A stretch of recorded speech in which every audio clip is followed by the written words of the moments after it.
The aim of this module is to understand what a macrocycle is and why it might not just be 1 year. The macrocycle is the big cycle, as you can imagine. Microcycle would be the smaller cycle. We look at how it is structured.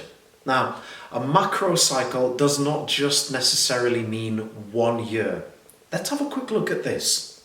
Okay, now we get into some of the actual detail of this.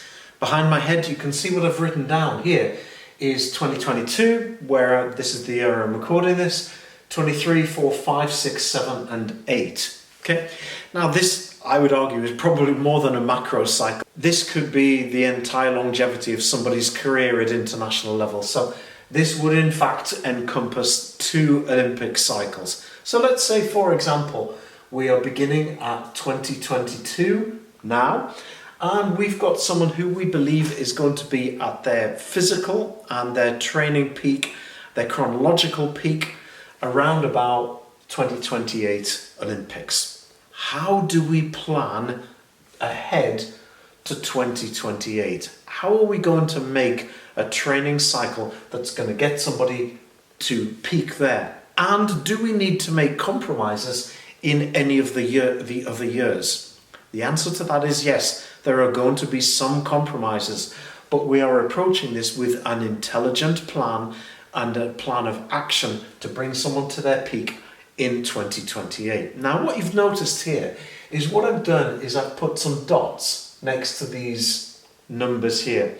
And these dots indicate whether that year is what is going to be called a single or double periodized year. Now, in a single periodized year, this means you have 1 peak. In a double periodized year, yeah, you guessed it, 2 peaks. There are other models. Certainly in rugby and football, you'll find that there can be up to 8 peaks in any 1 year, but there's a huge compromise that what that does not allow is continual improvement over time, and it causes injury. So these models work very, very well, the single and double periodized year, if you're looking for long-term improvement. Now, one thing that has been proven time and time again with athletes is that if you do more than 2 double periodized years in a row, the likelihood of injury increases. Okay, so you'll notice that at no point have I done more than 2 double periodized years in a row. At no point. Usually in the second double periodized year, that's when we get our biggest improvement as well, not in the first double periodized year. So let's have a look at what I've done with this particular model. So if we look at this, you can see that in 2022, it's a double periodized year, then single. Then we've got 2 doubles. We need a single after that. Otherwise, there's a greater likelihood of injury here. Then 2027, we've got a double, and 2028, we've got our second double. And that's going to give us the biggest peak around about here. Okay, here's your basic principle. You can't do this going forwards. Even though I say with every lecture I do, I'm going to begin at the very beginning and then I'm going to work forward. With periodization, you do it in reverse, okay? You begin at the peak and you work backwards. It's very important to do that. Let's have a look at this. So I've decided that the peak is going to be here, 2028. So I've got to have 2 double periodized years working up to that. That means in 2026, working backwards, I must have a single periodized year. I can't do it any other way. Otherwise, chances are they're going to be injured. Then I can go back to 2 double periodized years here, then a single, and then I've got a double here, like this.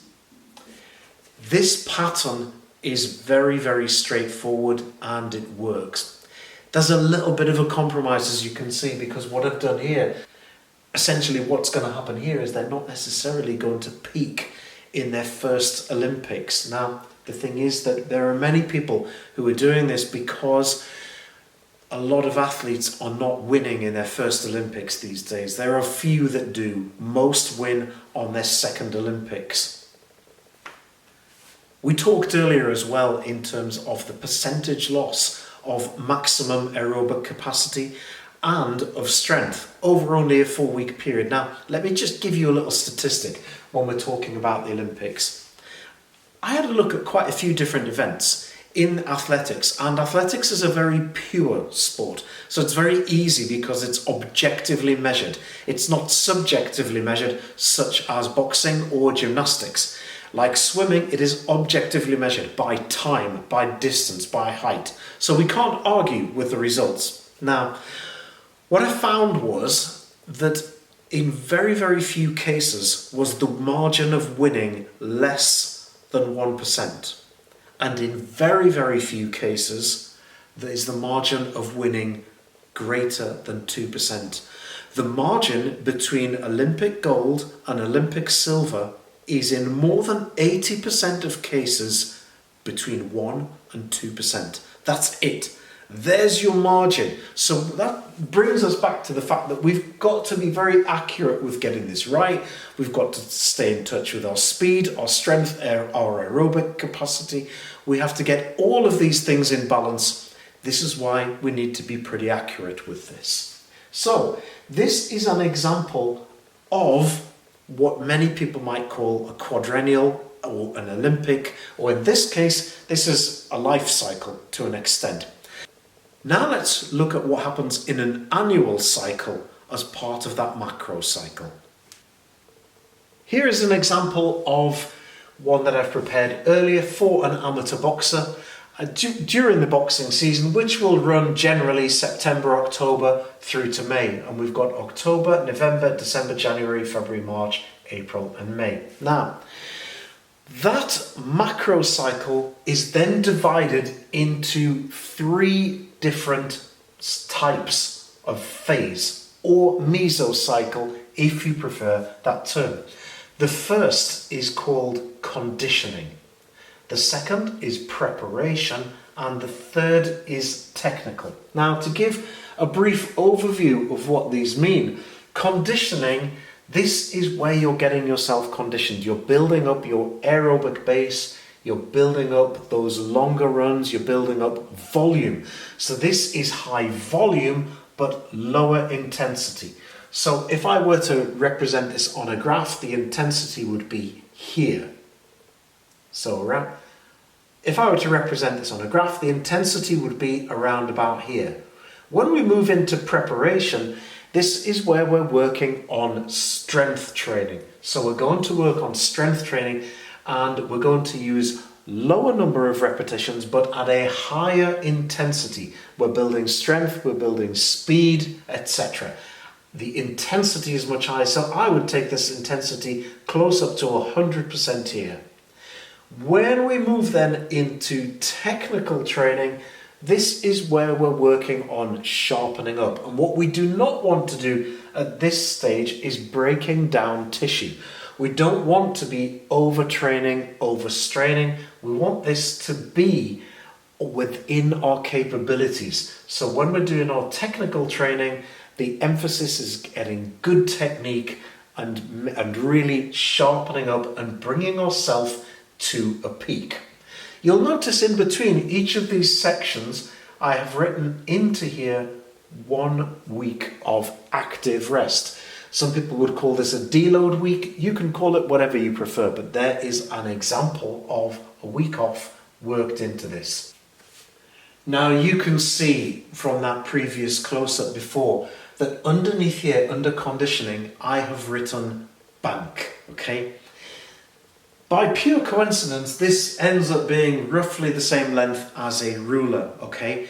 I want you to bear this in mind, and I want you to write this down because this is so important.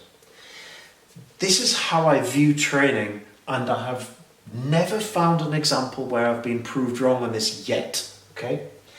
This is where you put money into the bank here.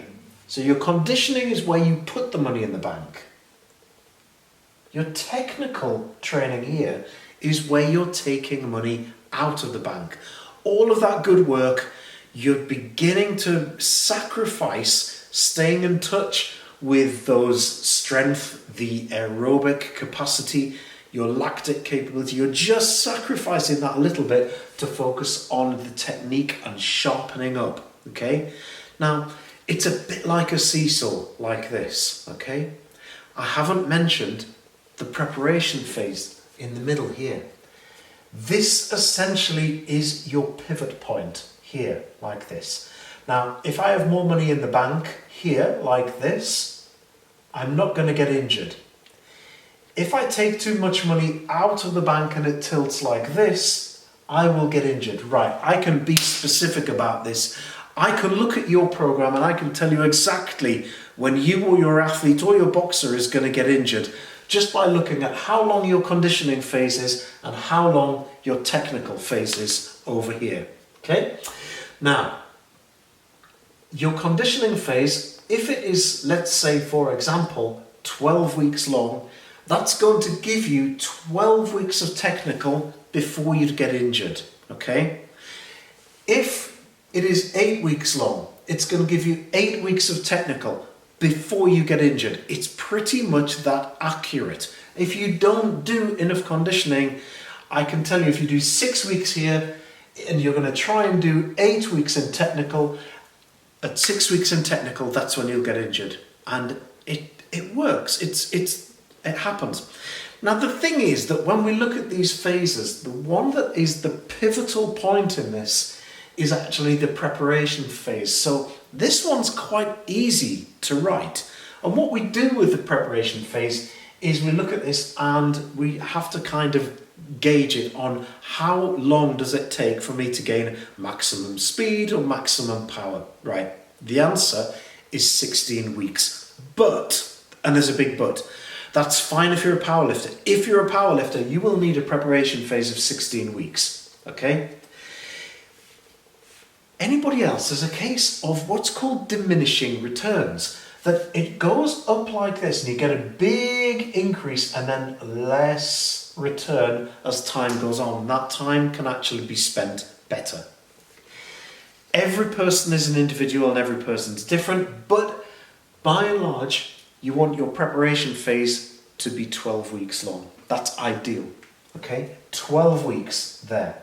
Just take it from me. The minimum is 8. Don't try and do it on less than that. You won't make much of a gain. It's just going to be counterproductive, okay? So here's your pivot point, and that's going to be 8 weeks. Now, your technical phase, your season, if you like, your competitive season, as you can see there, now that can vary, and in some cases in athletics that season can be 16 weeks long. In other sports it can be longer, and we have to have enough money going in the bank to counterbalance what's happening here. This is why so many football players and rugby players get injured, because they spend so little time in what they call pre-season training and they spend such a long playing season. This is why they get injured, and they have to use an undulating method of periodization in order to continually deload and then build back up, and they'll work, but they never quite achieve that same upward trajectory as someone who is focusing purely on one aspect.